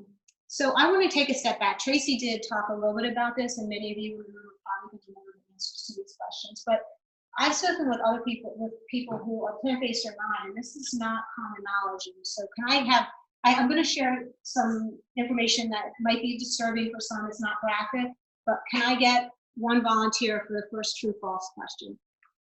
Anybody want to? Okay, well, Tracy, you're going to know the answer. Somebody else. No, I'll do Can I pick on you, Kate? Yeah, let me put my glasses on. So I'm going to read it for you. Okay. You don't even need your glasses. The first question is, cows naturally produce milk and will explode if we don't milk them. True or false? false. Right. Now, how many of you have heard that at some point in your life? I mean, this is, okay, yeah, I mean, it's that cows exist because humans they're here to give us milk. True or false? Can I get another volunteer? How about Jordan? Okay. Dairy cows are all female. True. Yes. And then one more person. How about, I can't see your name, but Mark. Cows must give birth before they produce milk. True or false? I don't know. See, and that's fair that you don't know, right? That's good, and that one is true. So if you had asked me these questions 20 years ago, and this is me why I became vegan when I learned this, I would have gotten all those questions wrong. Cows are like every other mammal on this planet. They must give birth before they produce milk. So the cows are all females. They have been artificially inseminated against their will and impregnated. And then 9 months later, she'll have the baby. And more importantly, let's see my notes here. But the baby will be taken away from her within hours of the baby's birth because humans want that milk. And this is, they carted away newborn babies, so they won't drink the milk. And this causes immense suffering to both the mother and the baby. And I have been at a farm before, this was family, I was taking my niece there years ago, and there was this cow bellowing, and I asked the people there, and they said that they had taken the baby away. And I didn't put two and two together at the time. Coincidentally, last night on my flight home, I'm sitting next to a guy who grew up on a cattle ranch in Montana. And we started talking, and I told him I was giving this talk today, and he shared with me, he didn't seem concerned about, he grew up in Montana, and there's this mindset, well, we don't care how animals feel because they're not human, right? So that's basically what we've been taught as in this country, that the suffering of others doesn't matter as much as it matters to us. But he did confirm, he told me he recalls that he could, there would be a point in time when they would separate the mothers from the babies to auction them off, and this was for cattle. And he said for like 5 miles, and for days, you could hear the mothers just bellowing, losing their voices, just crying out for their babies, and the babies crying out for their mothers. And, this is just heartbreaking to me as somebody who cares about animals. Now, what happens is because the male calves, they can't make milk, so they're sold into the veal industry, and they're kept in these individual little sheds for their entire lives, no interaction with another cow, just separated like that, and they'll be slaughtered at about 6 months of age and sold as veal. This is what one of these veal sheds look like, these farms look like in the can. And then the female cows, the female babies will also be taken away from their mothers. They're fed a formula, and they'll be cycled through the dairy industry. They'll replace their mothers who will be shipped to a slaughterhouse. And the females will then replace those mothers. And it's just a cycle, an ongoing cycle of this is where our milk comes from. So when I learned this, I was outraged because I thought I was pretty smart. And I'm thinking, how was I lied to my whole life about milk? I thought milk, literally I believed that milk, the cows were here to make milk for humans and that we needed it in order to be healthy. I had no idea how much cruelty was involved in the production. And shortly thereafter, and not coincidentally, I started working at PCRM. I think all of us are familiar with them today now. And it was there that I learned that milk not only was not meant for me, but was for the cow's babies, but it was not the health food or the bone protection that I thought it was. Does this sound familiar to a lot of you guys in the room? Okay. So that's good. I know when I first heard it, I was very skeptical because this was brand new, and I remember telling my stepfather, "There's no way, you don't have to get the cows pregnant." And he couldn't believe it. He's a very, he's a very educated and open-minded person, but it was interesting how indoctrinated we are into that belief. And so I was a newly hired attorney for PCRM, and my first assignment was to sue the government. I grew up in Washington, D.C. My father was a career government employee. My stepfather was a career government employee. And I believed that the government was good, that they were honest, that they were always going to be looking out for my best interests. So when I was told I'm about to sue them, that was very intimidating. And I also wanted to make sure that whatever I was going to be arguing in my lawsuit, that I could support it.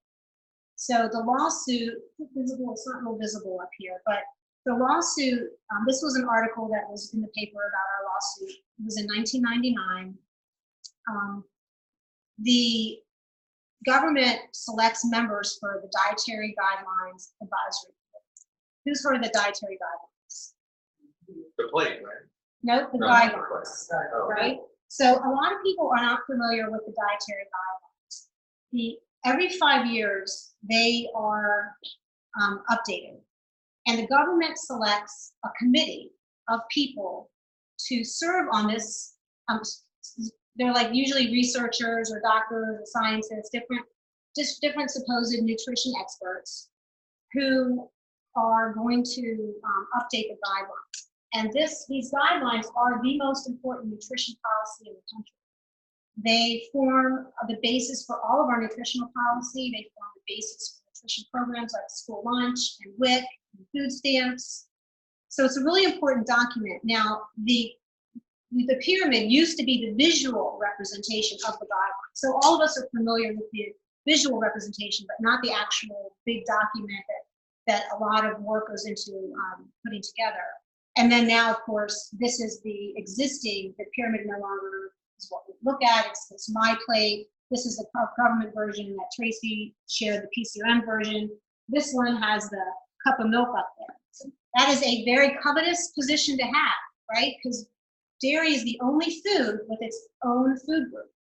And if you look at that logically, it doesn't deserve that special status any more than bananas do, because bananas are high in potassium, which is also an essential nutrient that Americans are low in. So it's just absurd that there's a dairy group.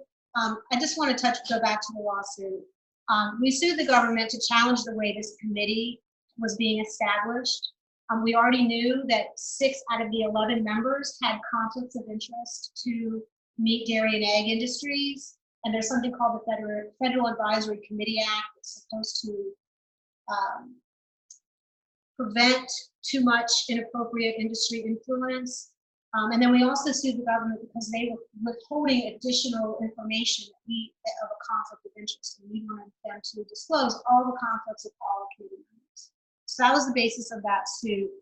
And in the meantime, while I was putting together that lawsuit and learning all about dairy, it was a heavy dairy-based lawsuit. We were arguing about lactose intolerance and why are you recommending that every American consume dairy when we know that 70% of the population are lactose intolerant and things like that. So, but also learned why we were being duped into believing this. And it's to protect the economic interests of a very, very powerful industry. And that's a whole separate topic that I won't get into today, but it is disturbing when you look at it. So I felt like, I also learned about the risks of consuming dairy. And I felt in that moment like I was Dorothy peeking behind the wizard's curtain. Nothing was what it seemed, and the almighty dairy was not so almighty after all. So in addition to causing skin disorders, research also shows that dairy consumption increases the risk of heart disease, type 2 diabetes, and hypertension, as well as an increased risk of asthma, breast, ovarian, and prostate cancers. David sent out a fact sheet, I think that was in the email he sent around from PCRM, that details this out and has all the citations for what these, all the study citations for these claims. But I want to focus on the elephant or the cow in the room, which is that we must drink milk in order to have strong bones.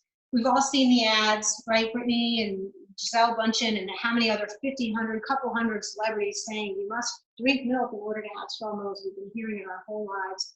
The 3-a-day program, here it is, 3 a day for stronger bones. And unfortunately, it's not true, or fortunately unfortunately, it's not true actually, but research shows that at best, dairy products have no benefit for our bone health. and may actually weaken our bones. So a 2014 study in the British Medical Journal, they looked at 100,000 people and found that women who drank 3 or more glasses of milk per day had a 60% increased risk of developing a hip fracture. And hip fractures are the way they determine, it's an indicator of bone health. Now this study had a lot of other results regarding dairy, but I just wanted to focus on the bone health part of it. So that was the result of that study. There's a 2000 review. Now a review study is they look at the existing studies out there, and they compile the outcomes of all those studies. And they have to meet certain standards of quality and who supported the study and different things. But this 2000 review was published in Pediatrics, show that milk consumption does not improve bone integrity in children. And in a 2012 study, this was an actual study, not a review, they were also looking at adolescent girls, and they found that dairy products and calcium were not preventing stress fracture. They were basically not contributing, not helping the bone health in adolescents. And the Harvard Nurses study, which is a very famous study, there's tons of outcomes from these studies at Harvard. One thing they looked at was the protective effect of milk consumption. We found that there is no protective effect of milk consumption on fracture risk in these women. And then there's also another famous study out of Harvard where they compared the countries with the highest rates of osteoporosis and the rates of dairy consumption. And it's underlined in here, again, it's probably hard to see, but the part I underlined says the conclusion was that hip fractures are more frequent in populations where dairy products are commonly consumed and calcium intakes are relatively high. So what should we do to protect our bones? One of the things we want to focus on is calcium balance. The message that we keep hearing is it's intake, intake, intake. Make sure you're taking in as much calcium as possible, and that's all you need to worry about. But in truth, we need to be paying attention to not only how much we take in, but how much we lose throughout our life. So Tracy talked about eating plants for your calcium. A lot of sources in there. There's this myth that dairy is like the best source of calcium. Until I started doing this type of work, I thought it was the only source of calcium. But that's just not true. You can get all the calcium you need from plants. But the other thing you want to think about is reducing your calcium loss. And this is where animal protein comes in. And we're talking about meat, fish, eggs, dairy, all of that. It has a sulfur producing component to it, but I want to go back a step because actually I want to just focus on most people who do drink cow's milk, they probably don't drink whole milk anymore, right? Most people drink it skim or what, I don't even know, 2%. So every food has 3 macronutrients: carbohydrates, fat, and protein. If you take the fat out, what are you going to have more of? You're going to have more protein, which is what's going to be relevant to the point I'm trying to make here. And you're going to have more carbohydrates. But the important thing is you're going to have more protein. So animal protein leaches calcium from the bones, which then causes calcium to be excreted to our urine. So basically leaches the calcium from our bones. It has these sulfur-containing amino acids, 5 times more of them than in plant foods.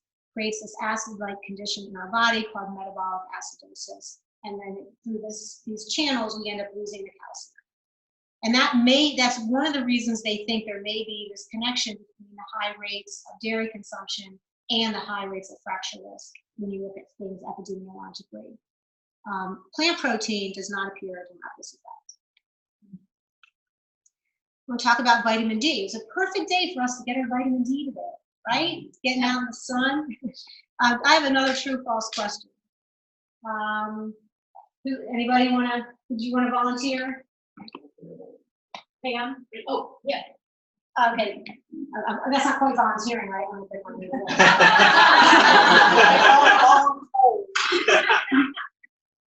She volunteered last time by answering it. So, right? Was that you? Yeah. Okay. Cow's milk naturally contains vitamin D. True or false? I don't know. What's your guess? Okay, and that's a fair guess, and it's false. But again, that's the message that we've heard our whole lives. You gotta drink cow's milk to get your vitamin D. Cow's milk does not contain vitamin D naturally, it gets fortified. Just like our almond milk and our soy, I mean, it's just ridiculous, these messages we've been told. You don't need to get, you don't need cow's milk for your vitamin D. The best source of vitamin D is from the sun or fortified plant foods, just like cow's milk is fortified, but you're not, just like you want to get your calcium from plant sources, you want to get your vitamin D from plant sources, or a plant-based supplement. Vitamin D2 is the plant-based vitamin D, and oftentimes you want to get a combination of vitamin D with vitamin K. Vitamin D3 typically comes from an animal source, either fish or sheep. But you can get it. You can find it, but make sure if you are buying a supplement, make sure it says on there that it's I think it's from algae, right? The D3, if it's plant-based, I think it comes from algae.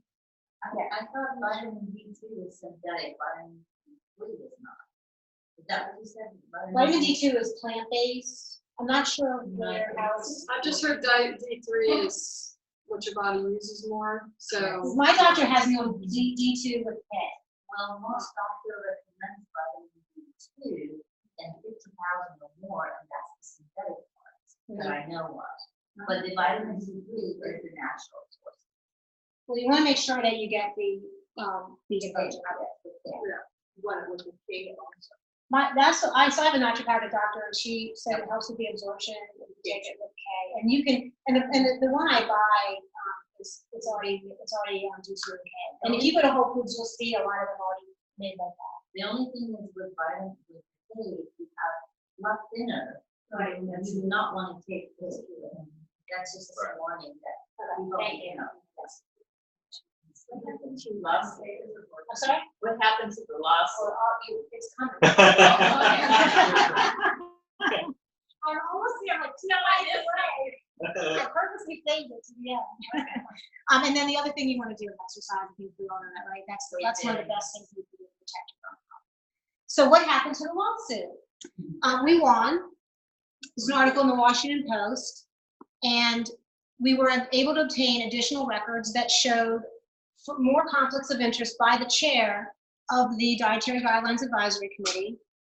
And the part here that's underlined here, the court ruled that the USDA violated government sunshine and conflict of interest laws in appointing and operating the National Dietary Guidelines Advisory Committee. So what's the real world outcome of that, right? Because the court didn't say, well, that committee has to start all over again and redo the recommendations which had already been published at that point.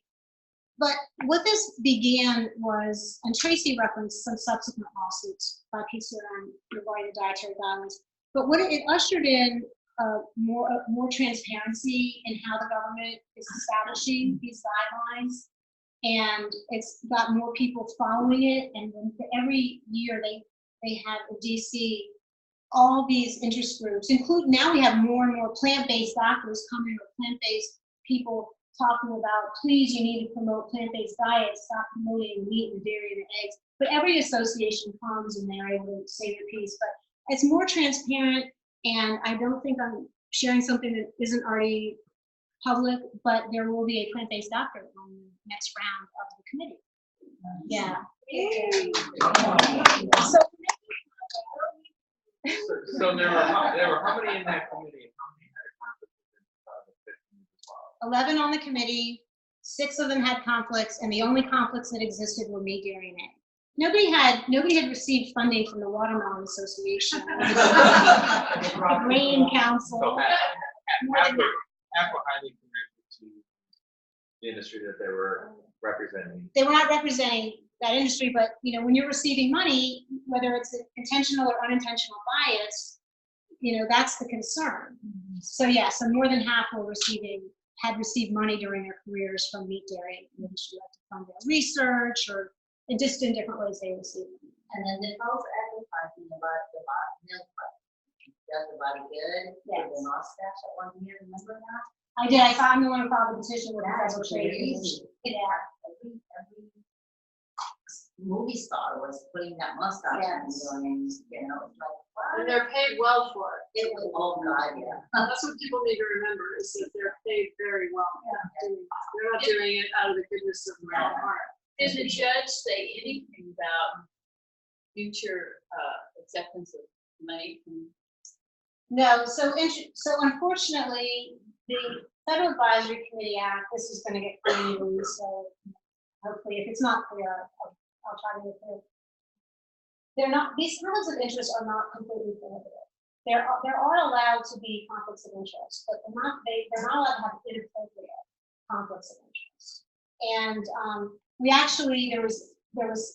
we dismissed part of the lawsuit because, I just don't remember now, but so there's a lot of concepts behind the scenes, but they're not. So even if we looked at the committee today, I'm guessing they still have conflicts of interest. Although I wouldn't be surprised, and having looked at it, wouldn't be surprised if we're seeing more varied background of those people, that they're not only taking money from me, Jerry, and Meg. And this is, I mean, to some extent, when we think about all the research that gets published, and Tracy mentioned this, and Don and David did as well, and it never gets reported in the press, but these studies are typically funded by, or often funded by industry.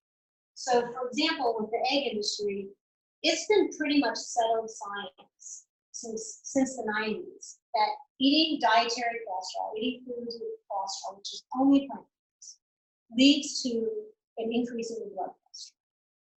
But in the past few years, the egg industry decided they wanted to change people's perception. They have funded more than 90% of the studies that have come out about eggs. And of course, not surprisingly, their findings are showing that eating an additional egg a day doesn't have any effect on your dietary cholesterol, on your blood cholesterol. And so the sources of those studies are really important. And researchers are often funded by industry. I went to a presentation and they're talking about, the guy was talking about the importance of drinking cherry juice for Alzheimer's. And I said, what about cherries? And he's like, well, the study was funded, I got money, you know, I remember, but anyway, basically, what was going on is he got money from the cherry juice industry. They were studying, and it's like, so we're not always getting the best information. Probably cherries and blueberries and strawberries and raspberries, every berry out there is probably good for preventing Alzheimer's. I don't know. Yes, you're going to know something more about cherry juice. No, no. No, I think lobbyists, we have the largest lobbyists in our government in the world. Seriously, we get rid of lobbyists, we do not have this problem. Well, I do some lobbying, so I think it's important that government hears from everybody, and I think it's just really important for each of us to inform ourselves. This is let's circle back to where I started. To inform ourselves, to reach out to our elected officials if there's something that we're concerned about. California has a very vibrant community in that regard. About there's a lot going on legislatively in California. Our congressman here is Scott Peters. If you do see something that you disagree with, it's so easy nowadays to just send an email, because if they're only hearing from the lobbyists, I understand what you're saying, and but industries all have their perspective, but it's us who are going to change it. People who aren't in it for the money, but if they don't hear from us, then we do have business. Are you on YouTube? Me as like a YouTube channel? Yeah, like this whole talk. Well, This Tracy's just recording talk on it. YouTube, you're asking? Yeah. I'm doing a Facebook Live on my Facebook page, VegAppeal. So you can go to Facebook and go to VegAppeal and share it. And Eastern has lobbyists, by the way. I don't mean, Which is why they're not, well, I didn't mean lobbyists only for food industry. I mean for everything. Pharmaceutical, everything. It is a problem. It is definitely a problem. And that's, again, what I think we can counter that by speaking up and telling our stories, and all the work that Tracy's doing here, and Don and Dave, and all. And I don't know all of you, and I know a lot of people here are also doing a lot to try to change the conversation about how people are, food policy in this country and the medical field in this country. So, but thank you for asking that. Please do. Thank you, I appreciate that a lot. And I know in the interest of time, I'm 2 minutes over my time, so I will stop, but I'm happy to answer any questions. Yeah. My grandfather-in-law is Whoa. Yeah. Is he a member of PCRM, this cardiologist? Did you get him to be a member?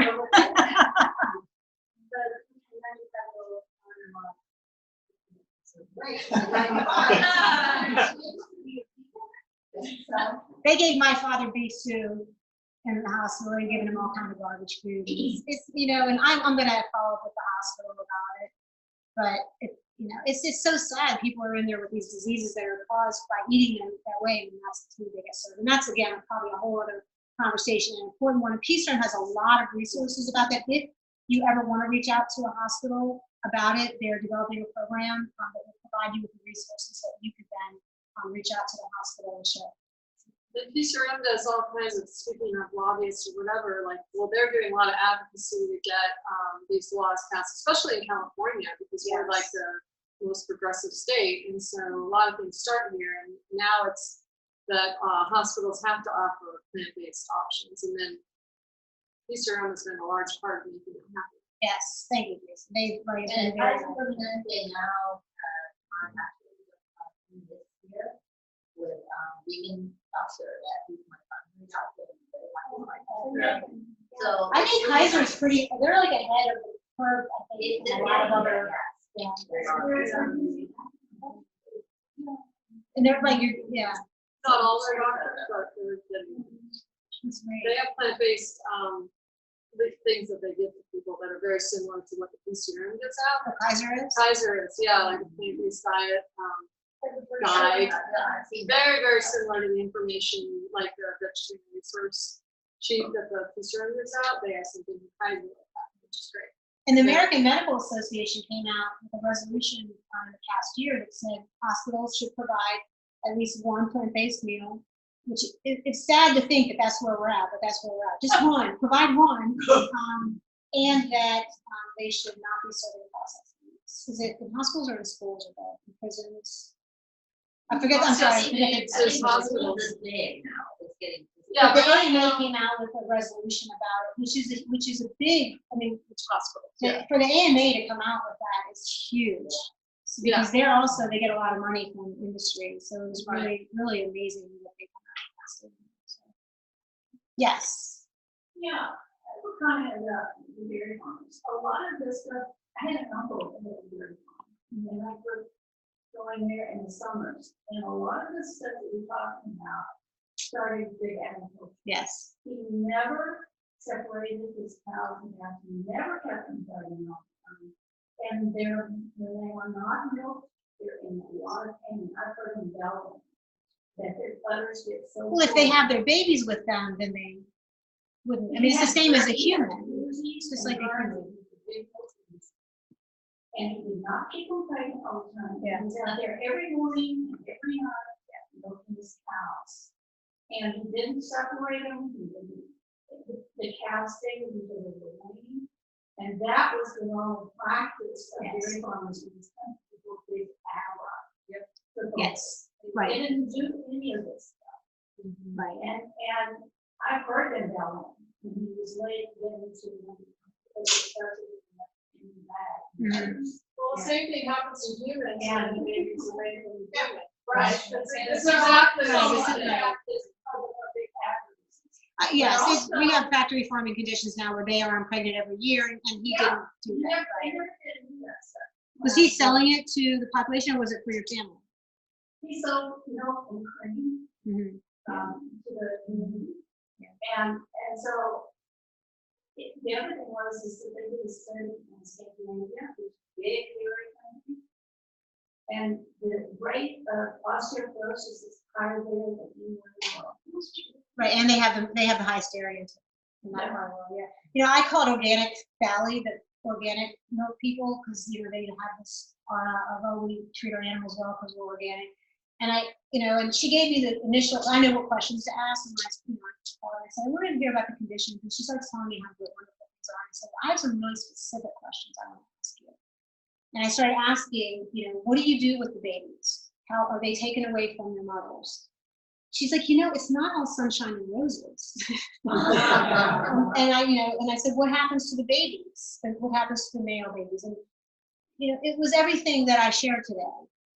Even in the organic industry, this is what they do because they have to be profitable. And I agree with you. It is the factory farming environment, and so. But become less humane for all animals. right, but I would still say that unless you're a caste, you don't need to be drinking. And we are the only species that continues to do that after weaning, and we are the only species that consumes the milk of another species, and then we're told it's not good. So, I will stop in the interest of time, but I thank you all so much.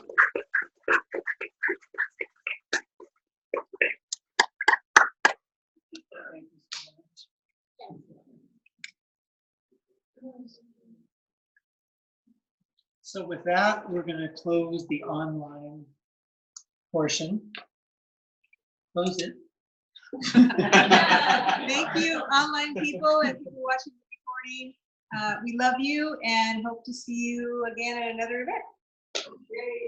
Bye.